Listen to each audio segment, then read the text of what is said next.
Big fight for the rebound, and Joe Hassett comes down with it. Feeds off to Campbell. Got that soft shot. I tell people Soup was like Lamar Odom. You know, can handle the rock, could shoot, pretty much played a point guard, pretty much played the two guard, could play the big man also. He was a great passer, and he always saw the floor and his soft, feathery shot. Quick as a cat, at 6'9", who could handle the ball like a point guard, and you didn't see that in those days. He was more like a point forward. And he had that uncanny ability with that left-handed hook that nobody could stop. When Soup was in high school, his team was the #1 team in the country, so Soup was like one of the top recruits in all of America coming into PC. He was a very social guy. He would have his breakfast in alumni, walk in, he'd place his order with the woman behind the counter, and I believe her name was Ann. And when the order was ready, she would just bellow out, "Soupy, your eggs are ready." We always joked with them all the time about that. And to this day, that stands out, and anybody that sat around, they know what I'm talking about. Soup was always upbeat, always. He had such a zest for life, he just gave that back to everybody. He was definitely a legend. He was definitely a legend. At Providence, you had a sense that they had just come off the Final Four and they were still really good. We were probably the last teams to be consistently ranked in the top 20 week in and week out. National TV against North Carolina, national TV against Louisville. Dave had all to do with that. He was always on the NCAA committee, so by doing that, he developed relationships with a lot of different coaches, and that's how we got games into Providence. Every Saturday, it seemed like we were on TV.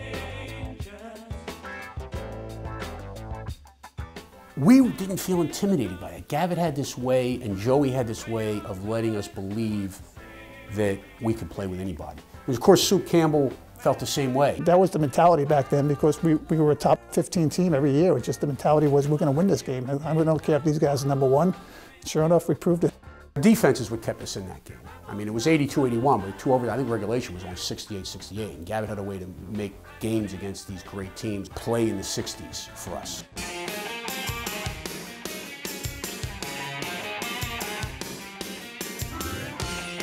I remember him getting the North Carolina team in Green Airport, because it was a nationally televised game, and the atmosphere was simply electric.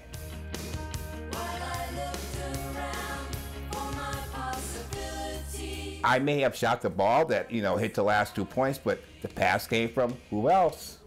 Soup.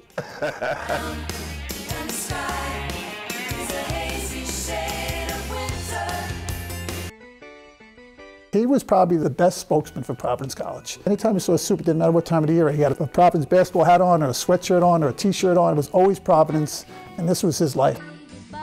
Spirit is still with us, and I love him, and I miss him. I know, Soup, you're looking down on us. I'm hoping you're proud. This is your night. We miss you, buddy.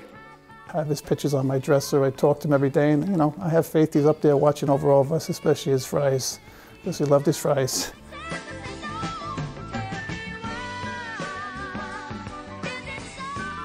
I came to Providence because I think the tradition was always there, and it was close-knit. And that's what I like in people. And when I came up here and I seen how close and together everybody was, it made me feel right at home. Just being here was my pleasure. I enjoyed it 100%. Providence is my family. School will always be a part of me, and I just love it. Hi, I'm Dan Patrick, and just wanted to offer a few words about Bruce "Soup" Campbell. I was fortunate to meet Soup through John Nolan and spent quite a few afternoons with Soup. I've never seen somebody have the same personality every single day. No matter when you saw him, he always had that same smile on his face, and he remembered small things. He would always ask about your family. Now, I knew who Soup was growing up. We're similar age, and I was able to follow him. Knew he was one of the best players to ever play in Connecticut.